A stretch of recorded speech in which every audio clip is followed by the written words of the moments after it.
We have an active call, we know, because we have a solid green indicator against our call appearance. If available, we'll see the caller ID name, number, as well as the call duration timer. The bottom menu shows transfer, hold, conference, and call. To mute your microphone, select the button on the far right side of the phone. It backlights red to show that your microphone has been muted. This works for the handset and the speakerphone.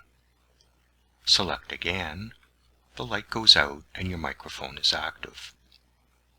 Return the handset to the cradle or select End Call to hang up.